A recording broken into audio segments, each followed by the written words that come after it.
Good morning, everyone. Welcome to 1 Million Cups. Can I just see a show of hands? Who's never been here? DP, put your hand up. Okay, great. I don't even have to go through One. We've got one up here. Oh, sorry, Casey and Steve.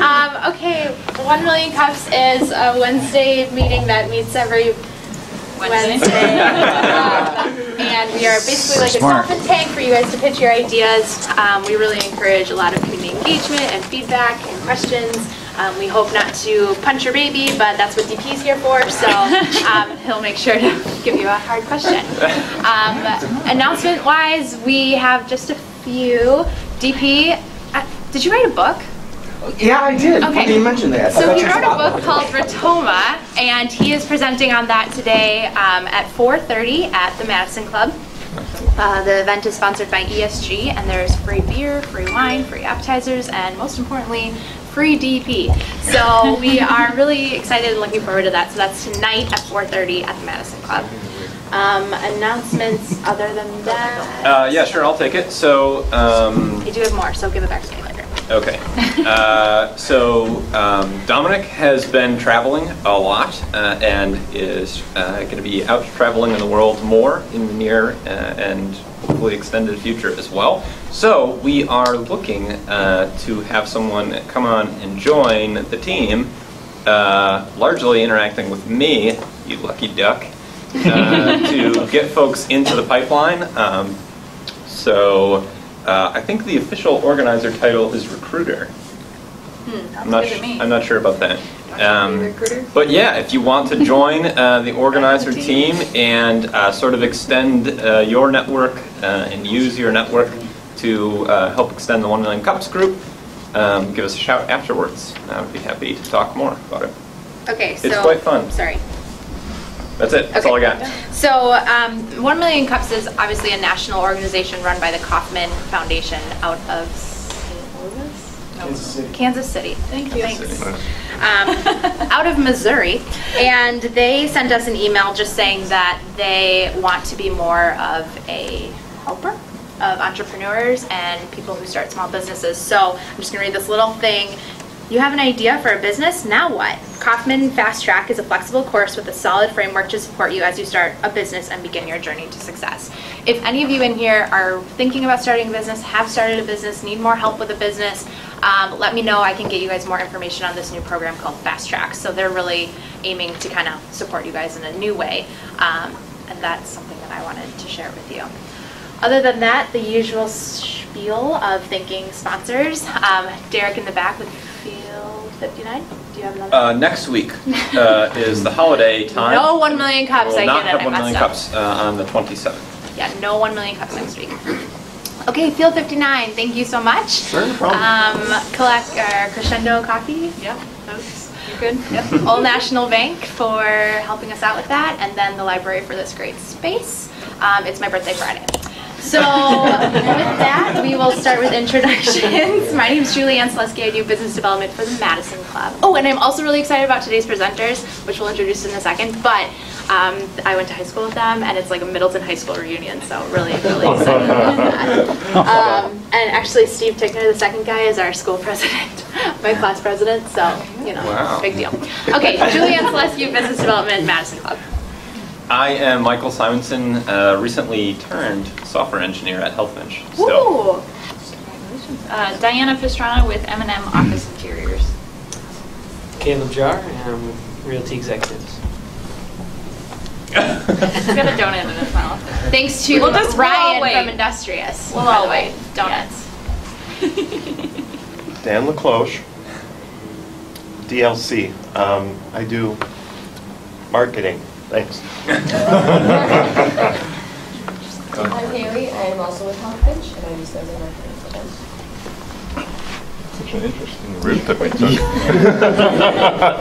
took. My name is Mo Cheeks. I lead business development for MioSoft, which is a big data software and analytics data quality company in town, and I'm also on the Madison City Council.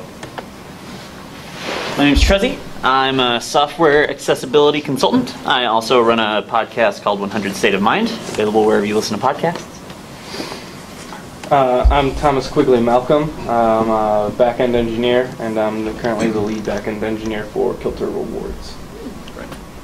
I'm DP Knudten. My company name is Collaborator Creative, and I collaborate creatively with a wide variety of individuals and companies on everything from custom writing to full-bore nonfiction branding.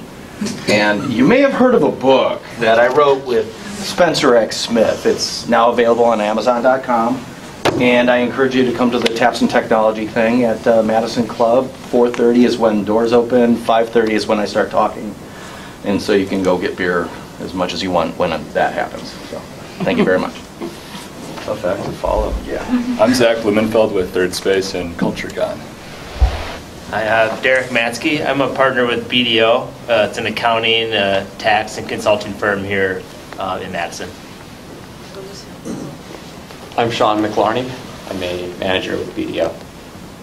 I'm Neil Mathwig with Realty Executives and just launched a brand called I Love Madison. It's a show, a blog, Instagram account, and much more. So, and this is my host, son Loris, and he's with me from Lafayette today.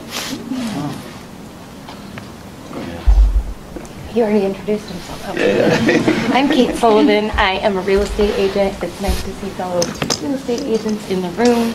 We are, I know Neil, and we're very much into community and highlighting the authenticity and the great resources we have in our community as a way of building relationships. I'm Danny Anderson. I work with Baker Tilly, an accounting and tax firm here in town. Morning, everybody. My name is Eric Schluter, and I am a field representative for Congressman Mark Pocan. Lucas, Startup Team Strategist for Starting Block. I'm Drew Corson. I'm the volunteer coordinator with 3 Bikes for Kids Madison. Good morning. I'm Jason Ochreiner. I'm with Ridgetop Consulting. Happy birthday. It's on Friday. Yeah, so happy birthday. It's your birthday week. It really is. We get it. It's okay. Let's see. Thanks for having me back after a few weeks of being gone. What's happened since then is my really expensive host server is up and running, and I have now a full-fledged hardware as a service voice offering, and I have users signed up for the next 3 to 5 years. Score. So we have revenue. And on the cybersecurity side, I have two contracts now signed. We've gone through the proof of concept, and they like it. So we have a story to tell now, and so we are off and running at 100 miles an hour. So, game on. I'm Derek Kevler with Field 59, and Field 59 is an online video platform for media companies. And we work with newspapers, radio stations, and TV stations to do live video and do all their other video needs too. I'm Lori Carlson, owner of Madison Green Box. We're a box rental service, making moving easier on our customers and the environment. Hi, I'm Lane Manning with Keller Williams Realty. I'm your realtor, local realtor here in Madison. I'm Courtney Nelson, and I'm a freelance designer that focuses on community development and community mediation projects. I'm Ryan Ladota. I'm the community manager over at Industrious. And bringer of donuts. He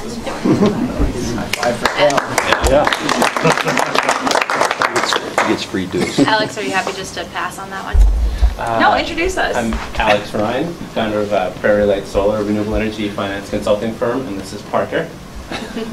He's very interested in apples and green yellow peppers. All right, well, I'll pass it over to, I know just Tom, so I'll let everyone else introduce themselves up here from LINC.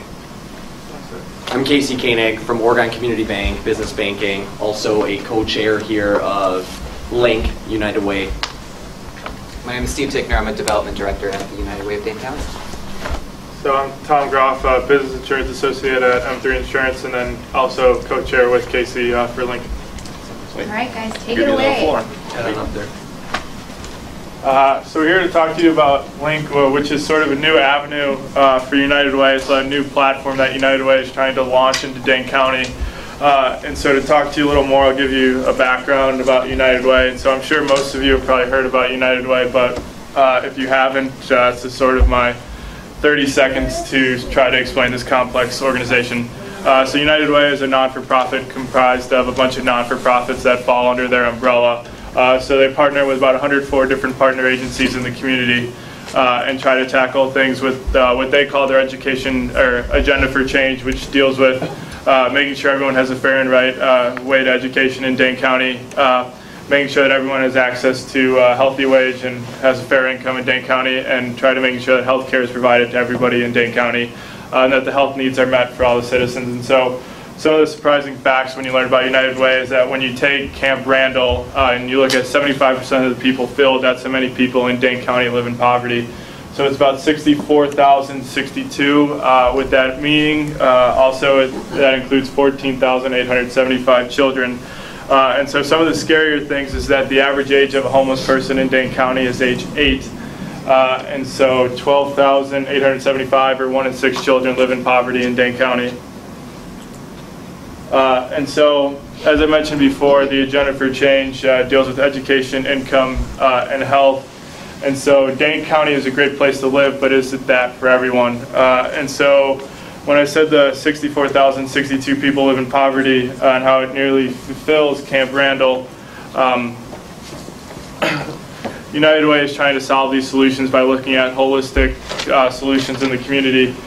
And so when I say we focus on education, income, and health, I try to get that emotional connection to United Way. So the only way you can really give that I believe you can give and feel good about it is if you have an emotional tie and emotional connection for it. And so one way that United Way tries to engage people in the community to try to make a difference is by inviting people to join something called a leadership group. So you may have heard about groups called Rosenberry or Tea Club. But one of the newer groups, which is focusing on engaging millennials, is what we're here to present on, which is called LINC. And so we're composed of a bunch of non-for-profits trying to identify the root causes of poverty and trying to solve them. And so programs like our Parent-Child Home program, which helps, there's 104, so give me a minute, which ensures all kids are prepared for kindergarten and don't fall into the achievement gap. Or our Hire initiative, which try to focuses getting people a job that pays $15 or more. And so United Way is really about the power of many working for all. And so the strategic goal for United Way is to, by 2030, get $40 million in donations. Right now we're sitting around 18.3. I think this year we were right around 18.4, 18.5 million, which is awesome that people in Dane County and all across Dane County are willing to participate in company-wide campaigns that help give to United Way. But really, what's a really big chunk of United Way's giving is leadership giving, so being a part of one of these groups. And with LINC being one of them, we're trying to tackle hitting millennials and engaging them into United Way and sort of being that first touching point. And so the reason why that they decided to bring LINC into Dane County is that we have an aging donor base and we want to backfill our donor pipeline. And so most of the people who do end up giving and end up giving at a high amount are actually nearing retirement and sort of starting to phase out of United Way. So we're trying to tackle that first touch with United Way, and Casey will talk more about the differences and how LINC is sort of trying to do that and the challenges we're facing. So exactly as Tom said, United Way needs to, wanted to figure out how do we engage millennials. As everybody knows, Madison is a very giving place. There's over 6,000 nonprofits in Dane County. So where can we engage the young people to come in and, give their time and volunteer? Many millennials view United Way as their parents' nonprofit, so we need to get them viewing it as their nonprofit. So United Way worldwide got 7 other United Ways together to develop a national strategy to engage millennials, and it was called LINC, Lead.Impact.Network.Change. So this is a national strategy and brand, and it was focused towards 21 to 30-year-olds, a little bit flexible on that, but they did a lot of research, compiled a lot of data, and now they realized that, hey, this is, and they put together LINC. So really the unofficial tagline for LINC is volunteer and grab a beer. And LINC is focused mainly on getting into the community, having a first-hand touch, volunteering, with then a leadership giving level of $250 donation for the entire year to United Way to be part of this group. So this last year we launched LINC in Dane County. It was a soft launch. We had 8 events throughout the year. We were doing a lot of marketing and advertising. I shouldn't say advertising, marketing and promotion through Facebook and our website. And we created a steering committee. It was about anywhere from 10 to probably 18 members would come, and we'd figure out what we were doing each month for an event and how do we get people involved in this event. Currently, year end, we're at 36 members. I think we're looking to grow that, this next year up into the triple digits. So essentially, we're here to ask and figure out here, what do we need to do to help grow this? How do we differentiate ourselves from other young professional groups? What message do we give? To get people to come to our events, to get involved, and to get involved with United Way. And that is essentially what we would like to ask you in this next session here. Thank you.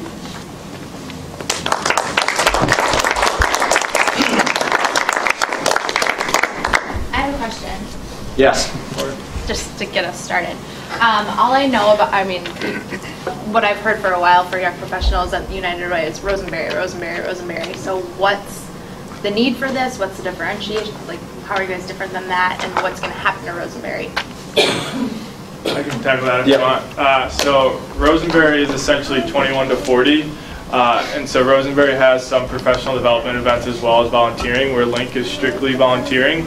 And so what that's supposed to be is a lot of people who are new and active to the workforce. They're not really interested in maybe that professional development or going out to a mixer. Is that strictly now millennials are more engaging and more interested in strictly just volunteering. And so that's kind of where we differ.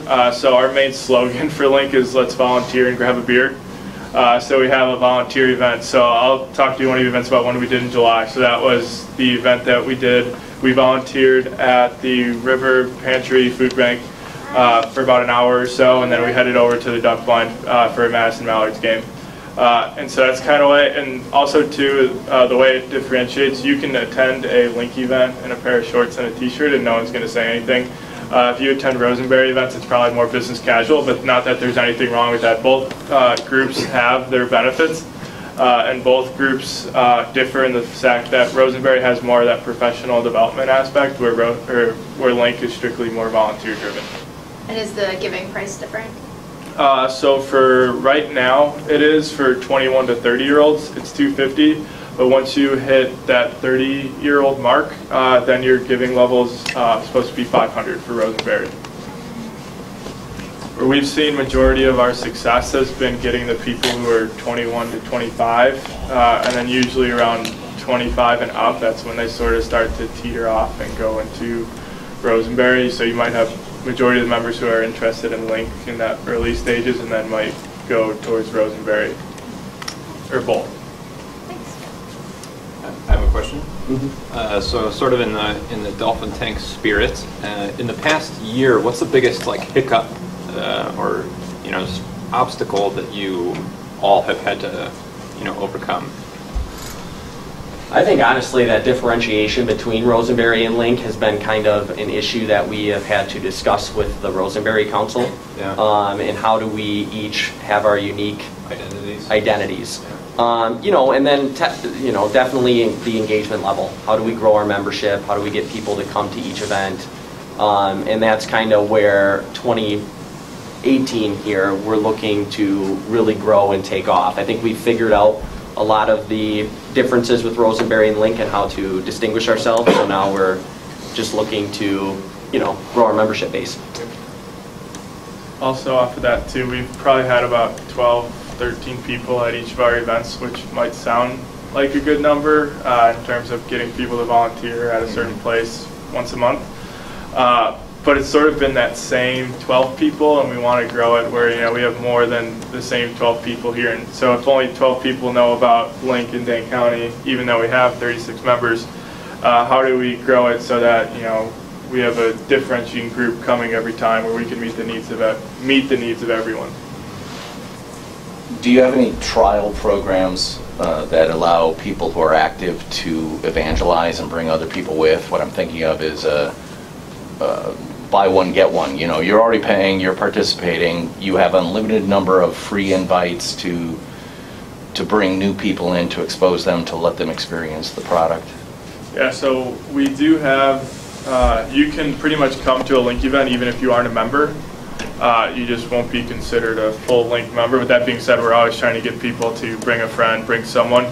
It's also a household gift of $250, so if you give $125 and you live with your girlfriend or your roommates and they give $125, then you are also considered a LINC member as well. So going off that, we don't have like a specific incentive program though that says, you know, each time you bring someone in, you know, you can get X amount of dollars back or something like that. That's something that might be a possibility. I don't think you need to incentivize it like that. I just think you need to publish it as a program, which is, hey, part of your membership is active engagement with others to try to invite them in. Because the real thing is that people need to experience, I call it your product just for simplicity's sake, but people need to try your product and then go, oh, that feels comfortable. Another thing you said is $250 household gift. Hey, this is a great way for me, a dad who has a millennial daughter, to say, I'm giving you this. I'm going to pay for it. Now, I would like you to go because I see professional development benefits. I see helping, you know, kind of bridge from millennial into adult millennial. You know, all sorts of benefits there, and I'm not saying that slanderously. I know, but you know exactly what I mean. They're the millennials who can't get up to go to work on time, and then the millennials who are starting up startups and killing it. I would like my daughter to be in the latter group rather than the former, and I could see you guys as a potential catalyst for that type of professional development and personal growth. So in other words, get the parents to pay for it. Or get the parents. Yeah, well, at least a little bit. I think I saw your hand first. I just had kind of another thought, just because, so I think the trend that you're seeing is something that any nonprofit right now is kind of feeling, this idea that your donor base is aging out and millennials are the next big generation that's coming through. But like national trends, one of the things that has come up a lot at conferences is that a difference between millennials and generations before is they're not necessarily organization-based, they're cause-based. So they don't necessarily want to only belong to one organization, but they are passionate about specific causes. And I'm just wondering if maybe there's a way, with this idea of like incentivizing, you could have a suggested donation. Like maybe one of your events, maybe there's somebody that really cares about hunger in the community, and you have that food pantry event, and you say it's open to everyone. If you're not a LINC member, we have a suggested donation of $20, or you know, something to kind of get them to start the buy-in. But I think it is really hard actually to get millennials to join a specific group. I speak as a millennial. You know, it tends to be more of a wide net that covers specific aims, if that makes sense. I understand, and I think too, in order to attend the event, we don't ask for a specific donation. We might have like a happy hour social where we might, you know, donate for a specific cause, but the volunteering itself is free, and then we will go out. So we just want to find a new way to sort of market this to a different audience, and so we are sort of cause-based. I mean, we do. So we did stuff at the River Food Pantry, and then we also just made blankets for Salvation Army the other day. And so we are sort of, we do try to tackle certain causes. We don't just stick with education. We're really passionate about education, or don't just think about income. So we try to look at, you know, holistic and ways to volunteer in the community. It's simply just, how do I, you know, reach 30 people that we haven't touched before, that might be passionate about a certain cause but might not have ever heard about LINC.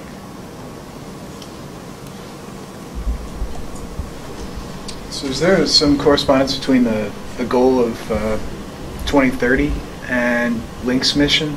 Because, I mean, you look at the demographic now, if they're 21 to 30 today, they're going to be kind of still early, mid-career by the time that rolls around, so you won't have tapped them for like charitable, you know, recurring gifts, or having them build, you know, the United Way into their estate planning, which might be the ultimate goal. But like, what's the magic about 2030? Do you know? I think that's a strategic goal through United Way that they, the 40 million is what they want to reach. I think that with an aging donor base, they want to be ahead of the game and speak with millennials, get millennials engaged, so then eventually we'll be donating more money. I think one thing from my angle too is that I've gotten my organization much more involved too. So even though I'm not being the big donor, I've gotten my organization to donate a lot more money. So if you're engaging the millennials too that are coming up in these businesses, they can also engage the rest of the people in their workforce. So to the millennials point,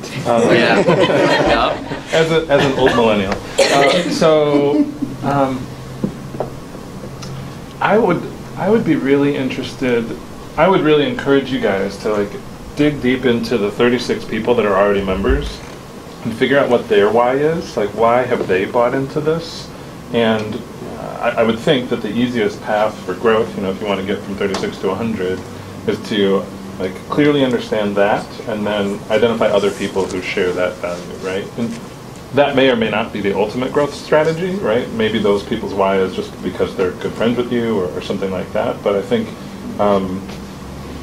it's definitely the case that there is a sort of anti-organizational bias within millennial sort of psychology, and so I don't think that selling people on the United Way is going to hit near as hard as selling people on the importance of the work in our community, right? So leaning way harder on that and figuring out what piece of that message already resonated with your existing 36. Do you have any sense of that now? Of those 30-some members, why do they care? I think that a lot of the members that we have that are part of LINC, their organization is very involved with United Way. They have a big campaign. They donate a lot of money, so that's kind of where they get that from. Now, me, for example, my idea of why I joined the United Way, why I work with the United Way, is because I'm pretty logical in my approach. What's the best bang for your buck is kind of what I think. So where can dollars be best utilized? And United Way is the umbrella over a lot of the nonprofits here in town. So they know where dollars need to go, where are the needs. Mm-hmm. So in my mind, that's why I joined United Way and why I'm involved with United Way, because they help the most amount of people for, I guess, going back to the best bang for your buck. So can we dig into that though? Why? Who cares about, the best bang for the buck is for you to spend more money on pizza or beer, or what's the why of why you care about you want to spend more money on philanthropy or the United Way? Right. Yeah, and that's something that I think that's a fantastic idea to understand. Membership and what they... One of the reasons too is when you think about problems in Dane County, you think that they're problems that can't be tackled. And so I think that's kind of why I volunteer, because I think there's problems in here. And so I grew up in Chicago, born and raised. In the city where? So right by New Airport. Okay. So I was Chicago proper. And there was problems inside Chicago that you can't fix. And so when you look at Dane County and you look at Madison area, there's problems here that can be tackled. And so I think when you find there's problems in our community in Dane County, voted always one of the most best places to live, but not for everyone, is how do we get that so Dane County is the best place to live? And so that's kind of why I think I volunteer. So that could be what you're sort of looking for. That's exactly what I'm driving towards. Yeah, being able to answer that. I mean, when you're talking about 60,000 people, to break that down, one layer and say, how many families are we talking about? We're talking about 13,000 or so. You can wrap your arms around the problem in Madison. So for Dane County. So for our community to be able to be the model for closing gap of inequality and lack of opportunity nationally, right? We could do that. We're still small enough. The problem is still small enough, and we have a caring enough community. I think to be able to back into that why, suddenly you'll start to pique people's interest and say, I can put $250 towards that. I saw his hand first. Is that okay? Sorry. It's probably for the best. Take that. You'll hear about that afterwards. What are you doing to maintain engagement with the communities that you're serving? I mean, it sounds like, this is a great thing, you get a broad base of different volunteer opportunities, but I think one of the issues that Dane County's facing is that we have a bunch of people who want to volunteer and then go back home, rather than engage with the actual people that they're serving and then helping everyone be involved, rather than just like dropping in for 5 hours to raise money for one cause and then, you know, bugging out to the next thing. What are you doing for that longitudinal investment in the community? That was a good question. I think that we probably need to get better at that. You know, we definitely go somewhere for, typically, you know, once a month we'll go somewhere for a couple hours, volunteer, and then we'll go out and have social, you know.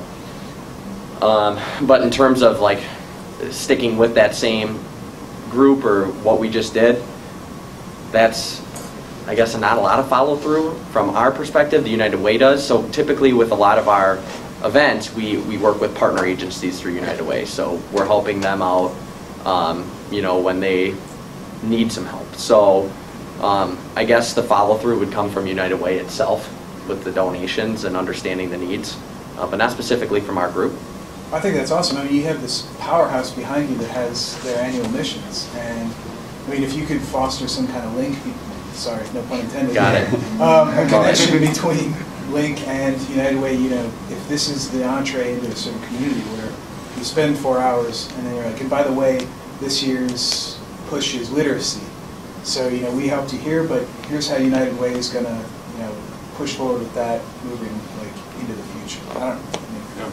We're struggling with that too. I work for a nonprofit, and it's like, it's so easy to do a one-off thing where it's like, yeah, we helped.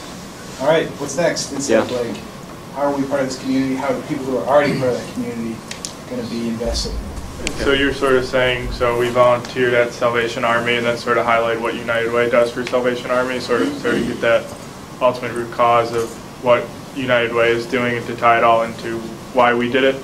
Yeah, I mean, if you look at like the problems specific to Dane County, you know, the achievement gap and, you know, the kind of like downtown versus not downtown issues. I mean, you know, Mo could talk about this for days and days and days, but I think, you know, if you identify those areas that are specific to the mission of United Way in Dane County, I mean, Salvation Army's big, you know, Red Cross is big, but like, what about the specifics here? And that's where I think the link can be. Yeah. I know you're avoiding me. I'm just wondering, I feel like DP today, you're talking about biggest bang for your buck and going to United Way because it's overarching. And I don't know why I keep going back to this, but if Rosenberry does volunteer and PD, wouldn't I as an individual think the biggest bang for my buck would be to go to them because they do everything? So in my mind, that for me, and this is not for everybody, it comes down to that I love giving back to my local communities. You know, I've grown up in this area for a long time, been very involved with, you know, local chambers, local events, things like that. So I have that kind of focus that I want to give back more to, you know, people who need it too, not just the business community, you know, local residents, things like that, but the people that really need it. Now, but when I decided, hey, I want to get involved with United Way versus Salvation Army, because, you know, you have all of these, my focus was drawn to, hey, I like the United Way's mission. I like what they do because they can spread the wealth to where it's really needed. They've done the research and it's really needed. So that's my personal viewpoint. I don't think it's everyone's, but I can also tackle the Rosenberry best bang for your buck thing. Yeah. So one thing with Rosenberry and LINC is, so LINC is sort of a tackle to sort of United Way align itself with the national brand of United Way. So Rosenberry is unique to Dane County. And so United Way decided that they wanted to have also a national alignment too with United Way Worldwide, is that what it's called? And so they added LINC, which is in 7 or 8 other cities. And so that's when LINC came into play. And so when you say best bang for your buck, you might think Rosenberry might be, but at the same time, LINC is strictly volunteer-based, so some people might not want to go to CEO roundtables because they might not need that professional development. They might just be doing administrative work and that's what they want to do. They might just want to help because they want to help. They also, you can be a part of both, so just because you're in LINC doesn't mean you can't be a part of Rosenberry, and just because you're in Rosenberry doesn't mean you can't be a part of LINC. I'm thinking about a small organization that faces a very similar thing that you do, low profile, core membership that is pretty steady, but needs to grow, wants to grow to do what they do. And look around this room, I'm talking about this place. How many people are here because of or substantially related to the fact that they know Diana Pastrana or Julianne?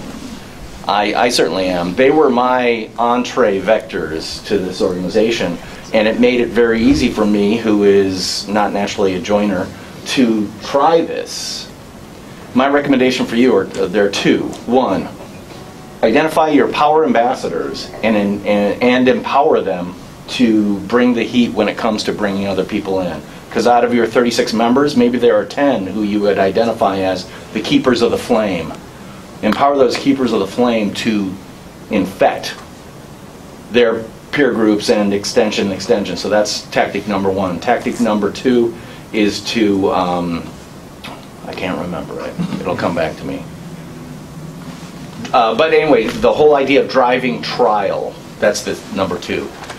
Driving trial means you want to get people to try it out. So your ambassador invites them to come, experience, they try it, they can then either join or not join, whatever. But your goal is not the big strategic stuff, which you have in spades.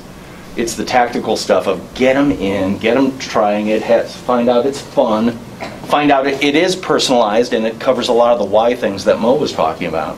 And then they go, oh, this is something I can buy into. But they have to try it before they're going to buy it. You almost think about grassroots. Well, I think it's person to person. Like if Lane, I just met you today. If I identify you as a potential, hey, I think this would be great for you, I'm going to invite you in and I'm going to hassle you until you come with me. And then afterwards, I'm going to touch base with you to say, hey, what'd you think? Trickle down from there, right? Yeah, well, and invite you in and make it this trial. You got to get people to try it before they're going to buy it. I agree that it's person to person, but I think if you're really looking for substantial growth, have you guys targeted organizations at all? Like companies? I mean, there's a lot of companies, especially in this area, that have a huge millennial population employed for them. And it's considered a benefit for a company to endorse volunteering for millennials. I mean, we're cause-based. So have you considered going and saying, hey, make us part of your mission statement, make us part of your benefit package to your employees, get your organization involved. It's team building for your organization. It's a great way to give back. I mean, United Way has always been good about lobbying companies, large companies, to support them, right? So this is just kind of the same. You could take the same approach just for a younger generation and target companies that have an employee base of millennials. Yeah, so I would say this, and I'm sure you can piggyback off of this as well, is we've each presented probably at about 15 companies each about LINC. Some small, some big. One of the biggest challenges that we're facing now is just sort of getting our foot in the door. So how do you organize a company-wide meeting with millennials that can really fit with their schedule? or the brand ambassador or the... Yeah, so we are building LINC ambassadors inside of a company. So we just got one new member is from Fiskars. And so she's been our LINC ambassador, sort of connecting events. That's been somewhat successful for some of our, like one of our annual event that we just created. We were able to get like 4 or 5 other people from Fiskars. With that being said, it's, you know, not our annual event, but an event we might have in January or February. How do we make sure that we can attract and attain those 4 to 5 members? So I'm interested in what kind of research you guys are leaning on for this marketing to millennials. I ask for a couple of reasons. One, in your responses, I've heard a lot of personal anecdotes, right? I've seen this. This is why I want to be a part of it.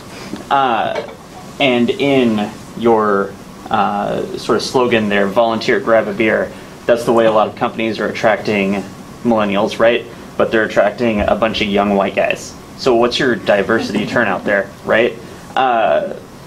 What research are you leaning on to actually attract millennials, or is this all anecdotal? Our social media guys back there. So LINC as a brand, it was the kind of case studies that were coming out of the 7 original LINC markets. So Atlanta, Milwaukee, Houston. And then I think they used some information from Deloitte surveys that were issued. But I can get back to you with further information. But you raise a really good point and good question, because it seems like, yeah, that those are the people that are showing up to events are the white guys. How do we diversify that? And sure. On top of that, I think I'm having trouble seeing the representation here because, like, first off, you guys are here in suits, and that's great for this group. Like, that's what I wear, but I don't market to millennials, right? If you're aiming for the 20-somethings, then I don't care that you're local and Rosenberry's big. If it's the same price, I'm going to go for the one that seems like the biggest bang for the buck, right? So why isn't there a price difference there? Why am I paying $250 to be a part of your group where I could pay $250 to be a part of that group and get access to all of those options, even if I don't want to use some of them? Yeah, and so there has been push too from the Executive Vice President of Resource Development at United Way to lower the LINC giving level to 150. And so I think that could make a difference too, because some people might not have the capacity to give 250. Yeah, I don't know a whole lot of 20-somethings with an extra 250 laying around. So. I mean, that was kind of my point. Like, yeah. If I can get this and more, what's the difference? So it's the leadership giving groups, the affinity groups at United Way. It's not a membership fee. It's a donation. And the donation goes directly to the community, directly into the programs, and it just opens up, these opportunities for you. So it's not Rosenberry or LINC by any means. They're just two different offerings, further segmenting kind of our market. So if you want to volunteer more, get your hands dirty, that's what LINC events are set up for. If you want to go network, you go to a Rosenberry event. So why don't you just have LINC be an extension of Rosenberry and have LINC be your volunteer stream? That's what we're trying to figure out in 2020. I'll offer a different perspective maybe, which is I actually like the division between the two because I have networking events that are available to me as a millennial. And if I'm looking to volunteer, to be honest, that's not, I don't care about the networking events with professional development thereafter. So I would certainly be drawn to an organization that is more in tune with show up in shorts and a t-shirt versus business casual. So I think that's might be a tough land for a group that is we are all pretty solid networkers here. Yeah, we all have networking groups and networking events and things like that. So I think that message, the LINC message of being, this is strictly volunteering, getting your hands dirty kind of thing, I think that will land with people. Yeah. With that, we are, sorry. We are just over time, but I'm sure if these guys don't have to rush back to work, you guys can stick around for a little bit. Yep. Thank you. We have 2 mugs. I got them. Are we giving them both to these guys? Yeah. We usually give one out. Yeah, we do. You can give one out? Okay, Yeah. so y'all fight over this one. That's all you. And You're a coffee then drinker. you get to give someone who had the best question, or pick your favorite. My birthday's Friday, but I've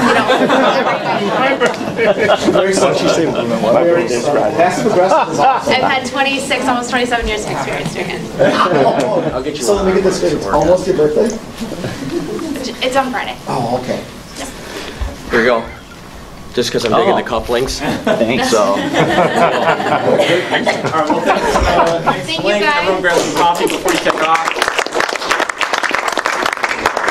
And again, we will not see you next week. Everyone have a very, very, very happy holidays. We'll see you January 3rd. Yep.